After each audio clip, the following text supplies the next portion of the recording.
So yun na nga no, tapos na tayo mag National Museum Davao Branch. So dito tayo ulit ngayon mag-vlog sa Davao City People's Park or People's Park of Davao City. So iikot ko kayo dito sa lugar.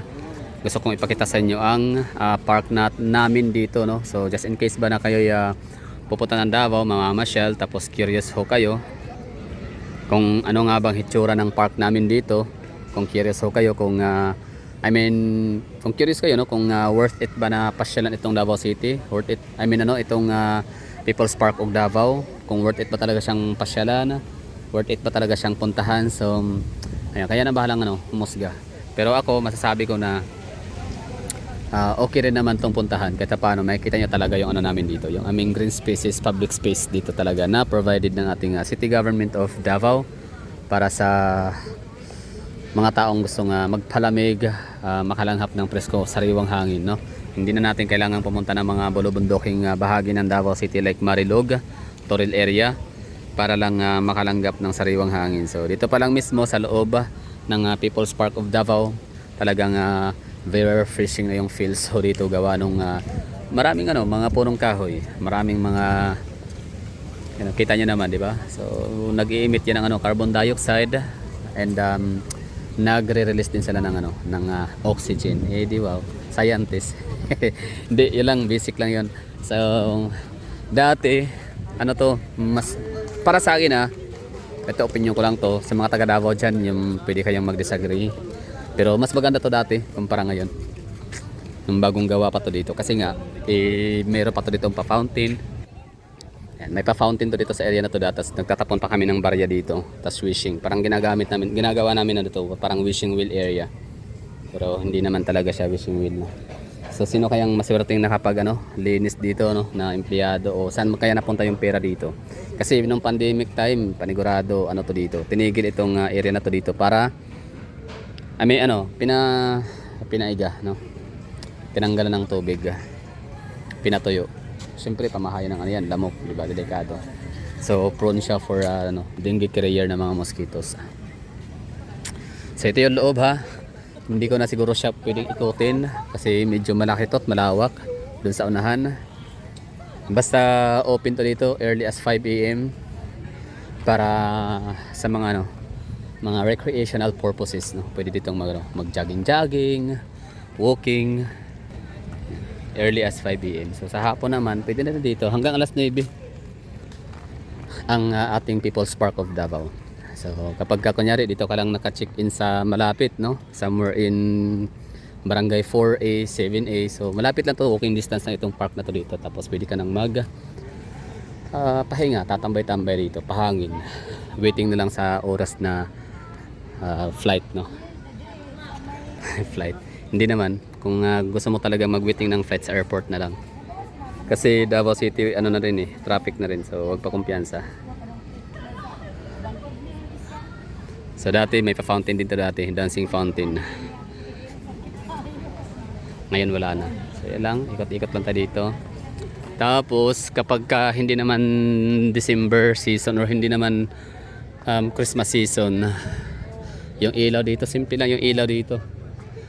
Yung lang, mga neon lights or lamp lights. Hindi gaya dito, hindi gaya ngayon na meron talaga siyang mga nakasabit na parol, Christmas lights. Gaya niyan. So ito yan ang mga tao, di ba? Nagpapahinga, diskanso.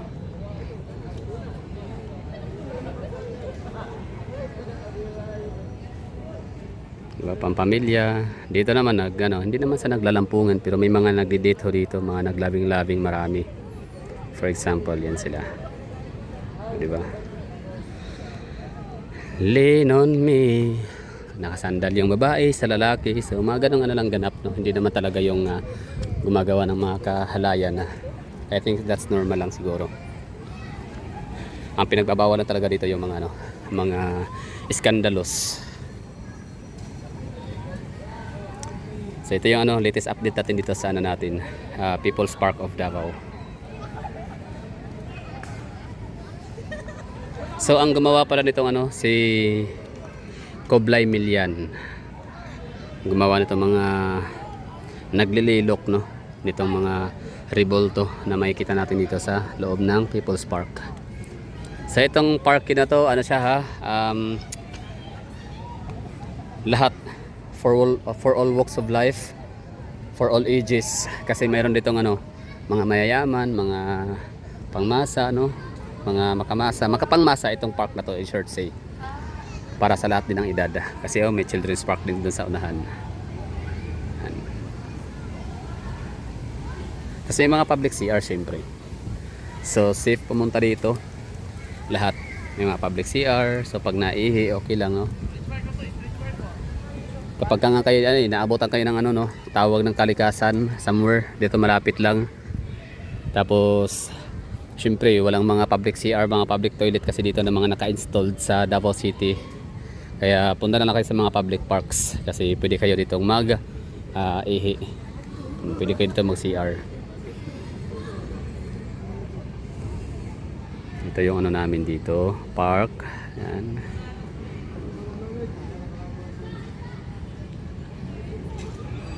Tapos pag gabi naman, pag madilim na, yung sa may entry area and exit area ay mayroong mga umiilaw, no, lumiliwanag yung mga simento sa may mga flooring area.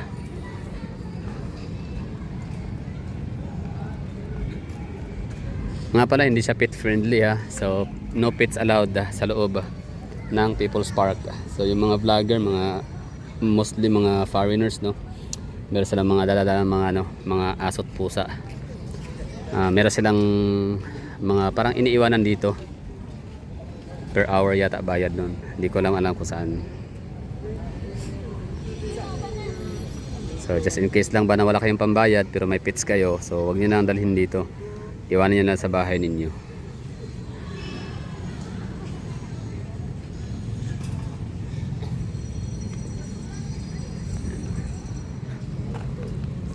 Dati, hindi ko makalimutan, every Sunday dito kami lahat kamag-anakan magpipiknik, banding-banding, no? After church, dala kami mga pagkain. May baon kami. Tapos dito kami kumakain. May mga area to dito dati na may mga kubo. Tapos kumakain kami, no? Pagkatapos pagsimba, family day. May mga picture pa nga, marami. May mga picture dito. Bagong gawalan to.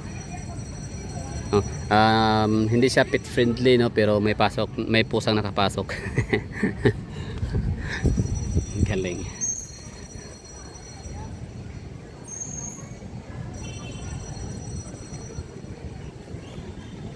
So okay, we're done sa pag-iikot dito sa loob ng People's Park. Update lang, no. So yun lang ang nakita nating changes dito. Meron lang naka-install or nakasabit na mga parol, no, since siya, Christmas season, December, no, it's Christmas season, kaya may mga parol tayo nakikita. So kapag hindi naman Christmas season, so wala tayong makikitang mga parol, no, mga nakasabit, mga lanterns, Christmas lanterns sa punong kahoy. Grabe, sarap ng hangin dito, presko, lamig, kahit pa nasa pinaka downtown heart of the city ka. Basta nasa loob ka ng People's Park, mararamdaman mo talaga yung napaka preskong hangin dito. Okay, now we're done. Thank you for watching. Exit na tayo dito sa may casino area.